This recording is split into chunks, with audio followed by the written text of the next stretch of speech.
Quando Deus expulsou o homem do Éden, colocou querubins e uma espada de fogo para vigiar a entrada do jardim perdido. No entanto, quase ninguém se atreve a questionar o mais inquietante sobre o que realmente deveria ser protegido por aquela porta. Uma barreira nunca é levantada contra o nada, mas sim contra algo que insiste em cruzar do outro lado.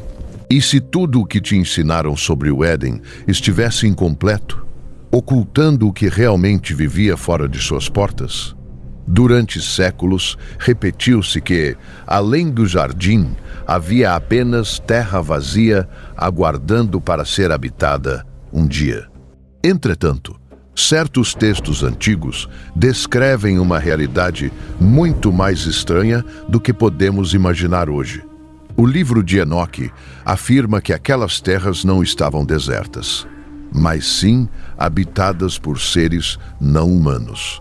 E o que esse homem viu fora do Éden poderia mudar para sempre a sua forma de ler toda a Bíblia. Há uma pergunta que muitos estudiosos preferem nunca formular em voz alta diante dos outros. Não porque ignoram que essa pergunta existe, mas porque a resposta perturba tudo o que acreditávamos saber.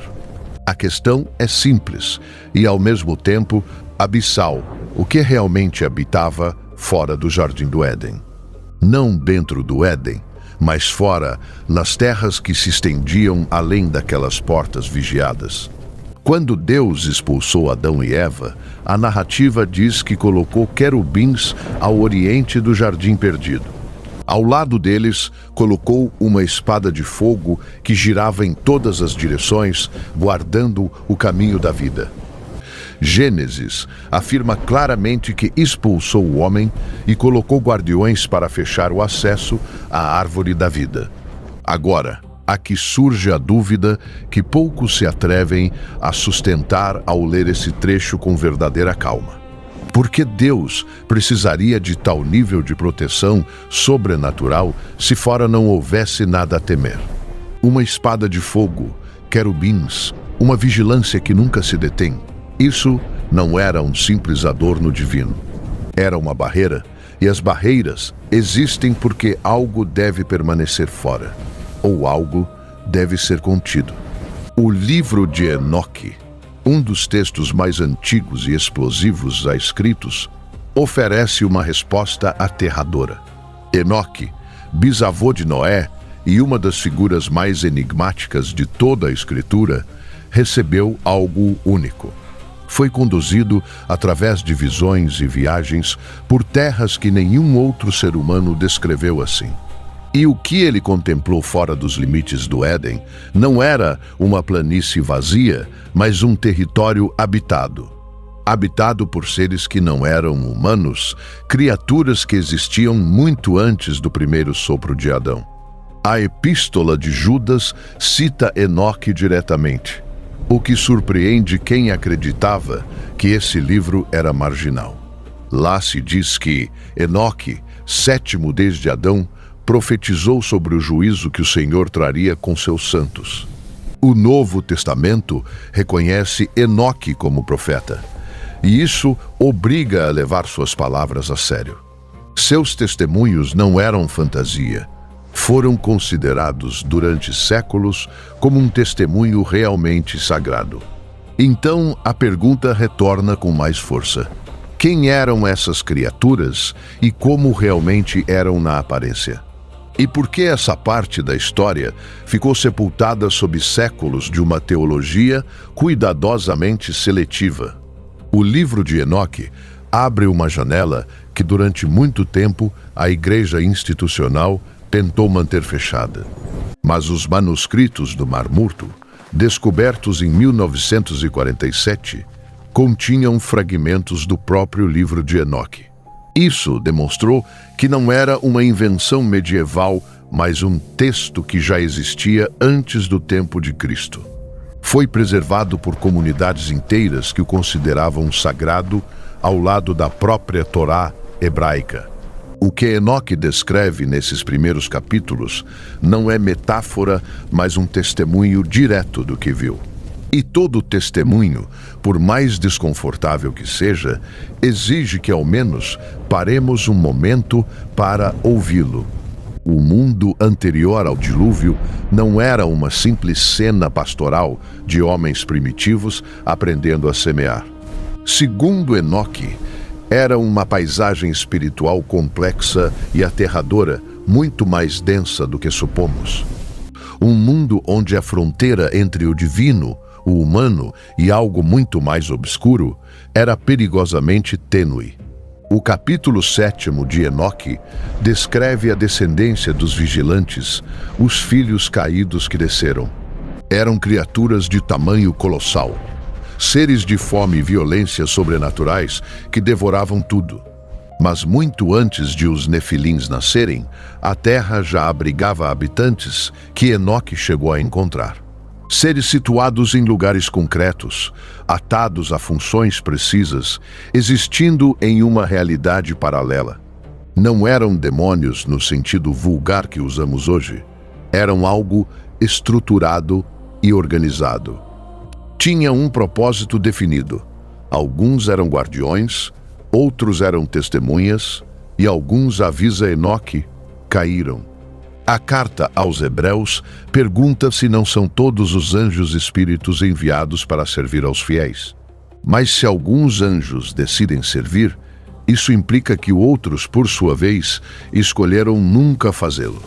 E o território fora do Éden foi precisamente onde essa escolha teve suas consequências mais visíveis.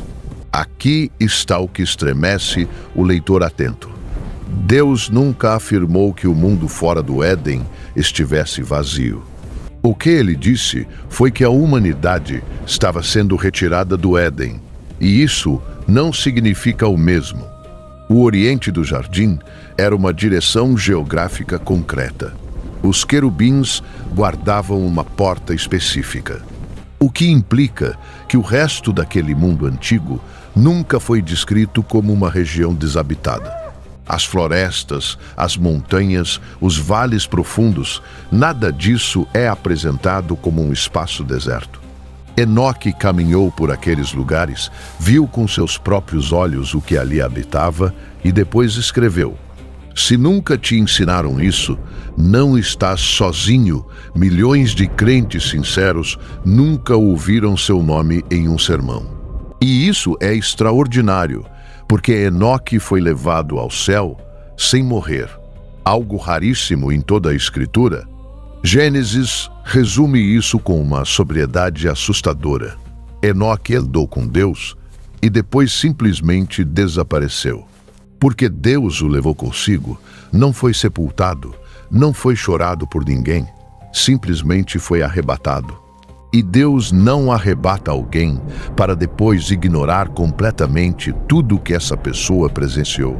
As visões de Enoque são o testemunho de um homem tão confiante no divino que esquivou a morte inteira.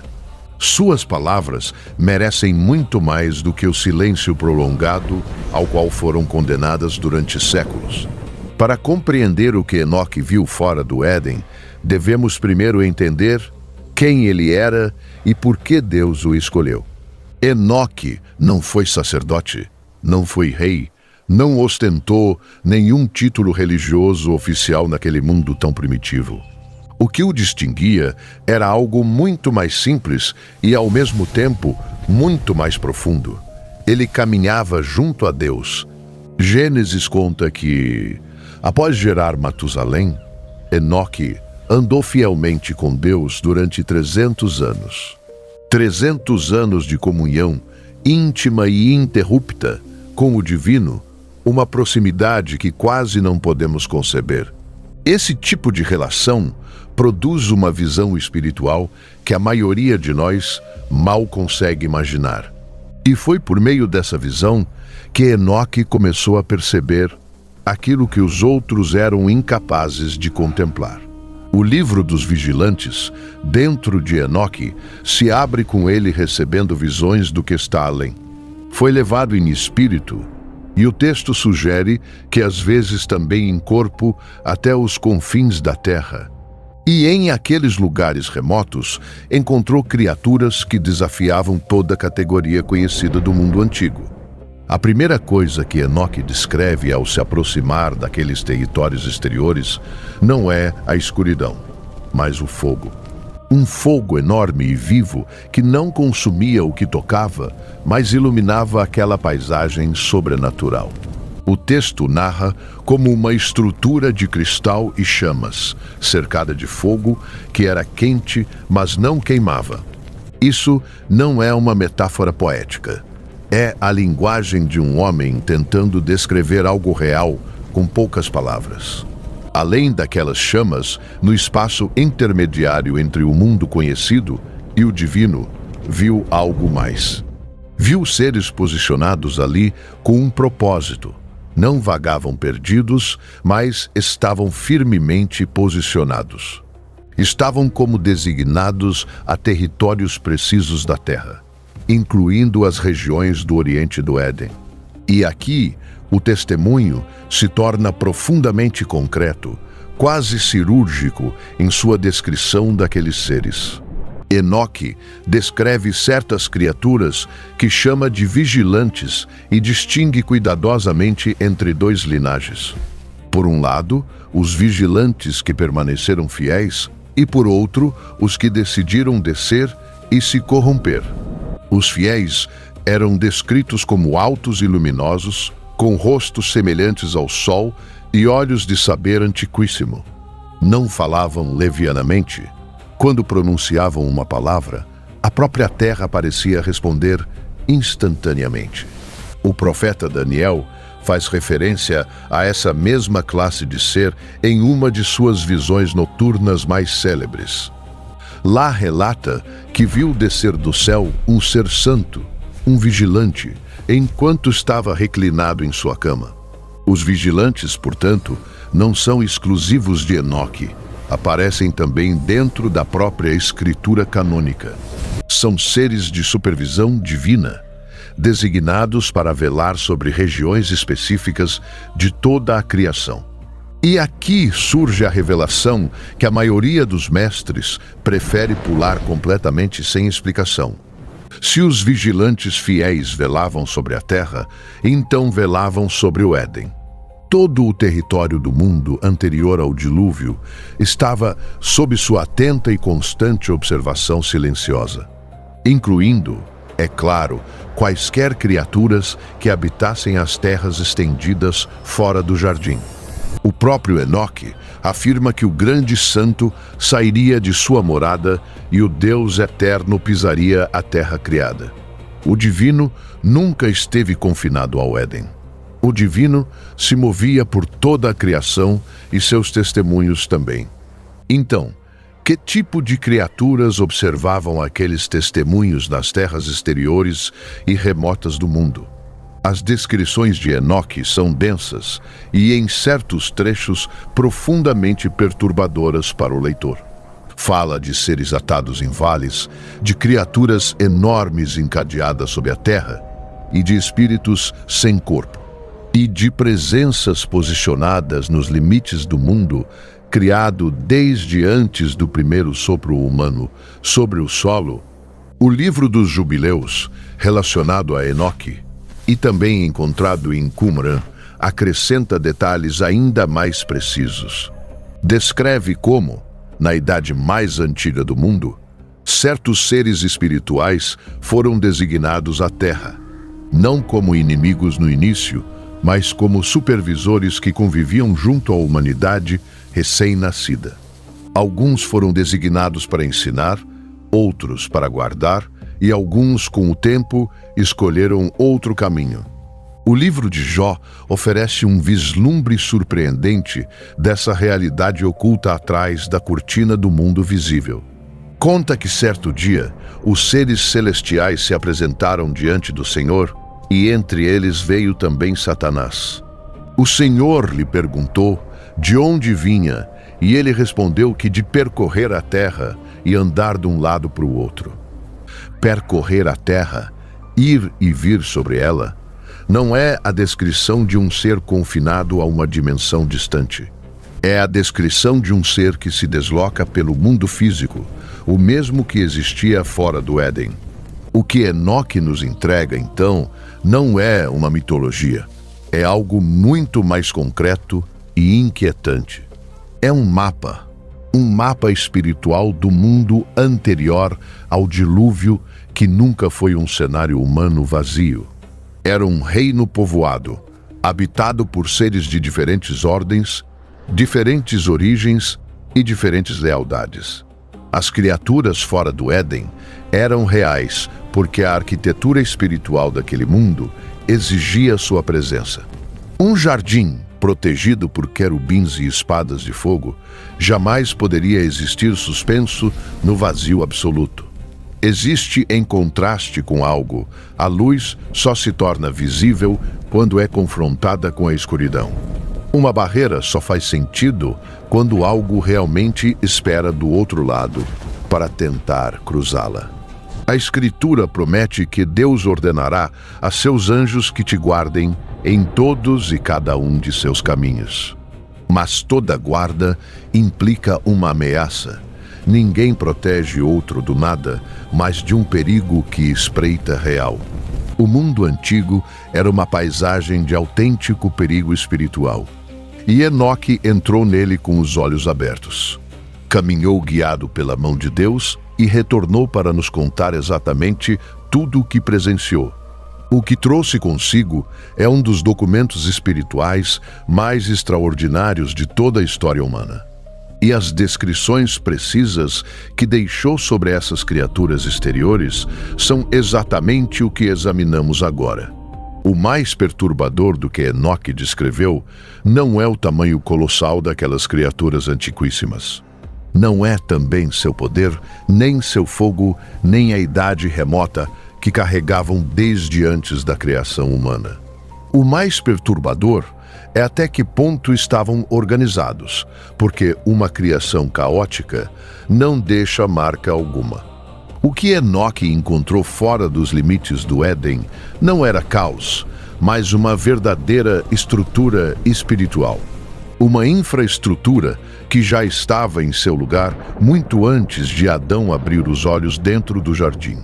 E essa estrutura nos revela algo sobre a criação de Deus que quase nunca nos ensinaram a considerar.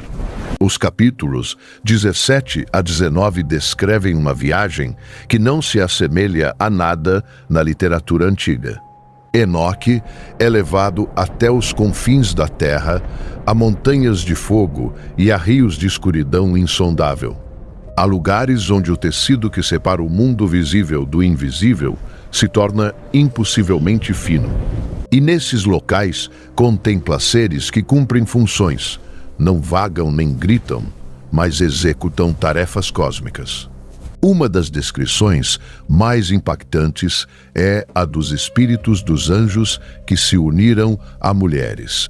Uma referência direta aos vigilantes que caíram e trouxeram consigo a corrupção ao mundo inteiro. Mas nesses mesmos trechos também encontra seus opostos, seres de pura luz nas fronteiras criadas. Sua existência inteira estava consagrada a presenciar e registrar tudo o que acontecia no mundo físico inferior. O Apocalipse nos oferece um eco surpreendente dessa mesma realidade em sua visão do trono e suas criaturas. Fala de 4 seres viventes ao redor do trono, cobertos de olhos por diante e também por trás. Cobertos de olhos, vendo absolutamente tudo, em cada direção possível, sem um único instante de descanso. Não é um adorno poético. Descreve seres cuja natureza essencial é uma consciência total e ineporta. A mesma qualidade que Enoque atribuiu aos vigilantes fiéis posicionados nas bordas exteriores do mundo. Considere agora o que isso significa para o território que se estendia além das portas do Éden. Quando Adão e Eva foram expulsos, não caminharam em direção a uma terra selvagem e livre de toda vigilância. Caminharam em direção a um reino já povoado por presenças espirituais, algumas fiéis, e outras profundamente caídas. Todas elas antiquíssimas, todas elas atentas a cada passo que davam os recém-chegados. A espada de fogo na porta não era a única realidade espiritual presente naquele vasto e antigo cenário. Era apenas um ponto dentro de uma imensa rede de presenças divinas e corrompidas espalhadas pela terra. Uma rede que se estendia por todo o mundo anterior ao dilúvio, sem deixar canto, sem marca. A descrição de Enoque sobre os seres caídos nesses territórios se torna verdadeiramente assombrosa. Fala de espíritos que haviam abandonado sua forma original, seres que um dia foram luminosos, seres que um dia estiveram de pé na presença mesma do divino, mas que escolheram o descenso. E nesse descenso, adquiriram características que os tornaram extremamente perigosos para qualquer humano. Sobretudo para quem os encontrasse desprevenido, sem saber com que tipo de presença estava lidando. Não eram criaturas nascidas malignas, eram criaturas que escolheram a corrupção. E essa distinção importa. Importa enormemente porque nos diz que o mundo fora do Éden não era um lugar de monstros aleatórios. Era um lugar de glória caída, de seres que um dia conheceram o rosto de Deus e depois lhe deram as costas. O profeta Isaías fala diretamente dessa queda, perguntando como caiu do céu o luceiro da alva. Aquele que foi lançado à terra, derrubado, não criado embaixo, mas precipitado do mais alto céu. As criaturas fora do Éden não eram seres primitivos. Eram seres antiquíssimos carregados de um passado terrível. E uma glória antiga e corrompida é muito mais perigosa do que uma simples escuridão recém-nascida. O livro de Enoque descreve essas presenças caídas em termos físicos difíceis de descartar como alegoria. Projetavam sombras, ocupavam espaço real, e Enoque fala de suas localizações com precisão geográfica impressionante. Vales, montanhas, as regiões mais remotas do norte, os lugares profundos escondidos sob a terra firme. Não era nada vago nem difuso, era a paisagem física real do mundo antigo habitado por aqueles seres. Seres cuja mera existência deixava marcas sobre a própria terra, vestígios de um poder que nos custa conceber. E aqui está o que conecta tudo isso diretamente com a história mais íntima da humanidade primitiva. Quando Caim foi desterrado após assassinar Abel, a narrativa diz que ele se afastou da presença do Senhor. Foi viver na terra de Nod, situada ao oriente do Éden, exatamente na direção da porta guardada. Caim caminhou diretamente para o território onde, segundo Enoque, residiam aqueles seres antiquíssimos. E, então, quase imediatamente, o texto nos diz algo que desconcertou estudiosos durante séculos. Nos diz que Caim conheceu sua esposa e os eruditos têm gerado gerações debatendo de onde ela surgiu. Mas o testemunho de Enoque sugere que o mundo ao oriente do Éden não estava de forma alguma vazio de vida. Estava habitado, não necessariamente por outros humanos, como os imaginamos, mas por algo mais complexo. Por um mundo anterior ao dilúvio muito mais povoado do que a árvore genealógica de Gênesis deixa entrever. O próprio Gênesis confirma que a situação acabou por escalar de uma maneira verdadeiramente dramática. Quando os homens começaram a se multiplicar e lhes nasceram filhas, os filhos de Deus as viram belas e tomaram por esposas quantas escolheram, misturando duas ordens que jamais deveriam se unir sobre a terra. Os filhos de Deus, os vigilantes, já estavam presentes no mundo. Já observavam, já estavam posicionados. Sua interação com a humanidade deu início à cadeia de eventos que culminaria no dilúvio. Não foi apenas um ato de castigo divino, mas se tornou um ato de verdadeira necessidade cósmica. O livro de Enoque registra a resposta divina diante de tal corrupção espalhada por toda a terra criada. O Senhor ordenou ao arcanjo proceder contra os filhos da fornicação e destruir a linhagem dos vigilantes. Aquilo não era uma pequena tarefa de limpeza espiritual. Era a remoção de uma ordem inteira de criação corrupta. Uma ordem que se espalhou pela terra como uma infecção espiritual impossível de deter. As criaturas que Enoque descreveu fora do Éden eram reais e não porque fizessem falta mitos para explicar. Não porque os povos antigos precisassem de lendas para dar sentido ao desconhecido que os cercava, mas porque o próprio relato bíblico só faz pleno sentido quando entendemos como era esse mundo perdido. Um mundo anterior ao dilúvio, que foi um cenário espiritual genuinamente povoado por presenças antiquíssimas. O dilúvio não se limitou a purificar o pecado humano que se acumulou sobre a face da terra. Purificou um mundo que havia sido alterado em sua raiz pela presença e corrupção de seres muito poderosos, seres muito mais antigos e muito mais fortes do que qualquer homem que já respirou sobre o planeta.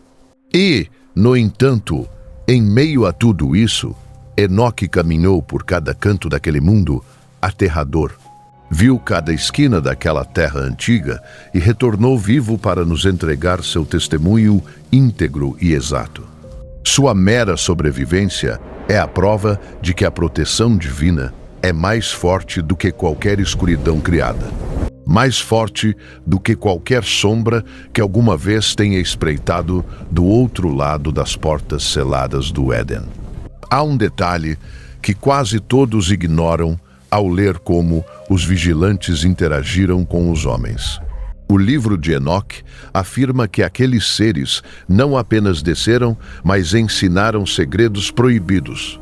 Revelaram à humanidade a arte de forjar metais, de fabricar armas e de cortar a terra com o ferro. Ensinou às mulheres encantamentos, raízes venenosas e o conhecimento obscuro das estrelas distantes. O que antes pertencia apenas ao céu foi lançado a mãos humanas que não estavam preparadas para sustentá-lo.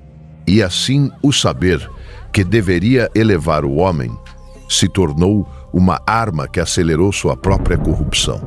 Dessas uniões proibidas nasceram os gigantes, criaturas de uma estatura que aterrorizava a terra.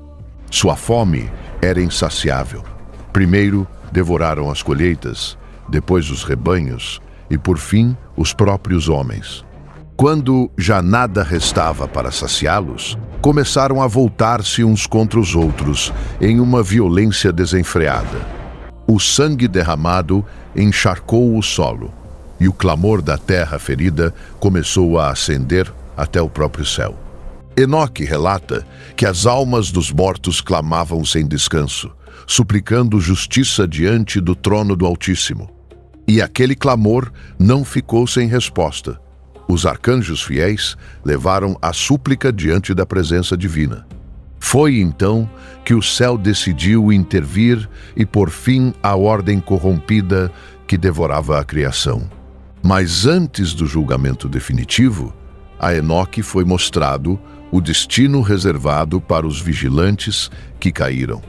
Contemplou um lugar desolado e ardente, uma prisão preparada para os espíritos que traíram sua origem. Viu abismos sem fundo, colunas de fogo que se erguiam por o alto e precipícios que nenhum olho media. Ali, disseram-lhe, os astros e as potências rebeldes permaneceriam atados até o dia do juízo final. Não era um castigo improvisado, mas uma sentença escrita antes que o mundo conhecesse a primeira luz. Enoque descreve que aqueles seres imploravam por clemência e pediram que intercedesse por eles diante de Deus. Mas, quando levou sua súplica ao céu, a resposta foi categórica. Para eles não haveria paz nem perdão.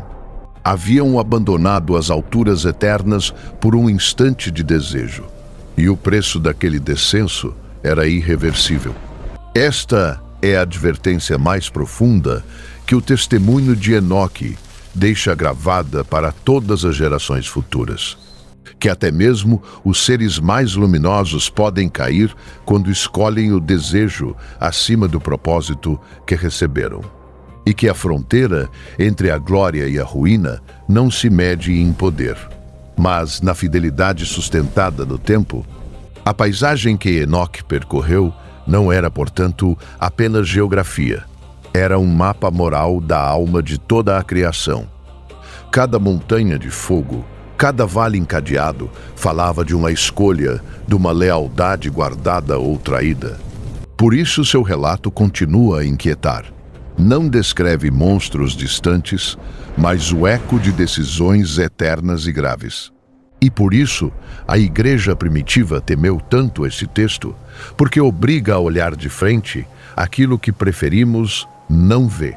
Que o mundo, desde sua origem, foi um campo de batalha entre a luz que serve e a glória que decidiu cair. Enoque viu tudo, suportou e retornou, e sua voz atravessa milênios para nos lembrar do que estava fora. Aquelas criaturas não foram um sonho nem uma lenda. Foram a sombra real que deu sentido à espada de fogo. E compreender sua existência é, talvez, compreender finalmente por que aquela porta teve que se fechar para sempre. Aquela espada de fogo não guardava um jardim vazio. Guardava a fronteira de um mundo cheio de glória caída. Inscreva-se agora para continuar descobrindo os mistérios que a história e os textos sagrados ainda escondem.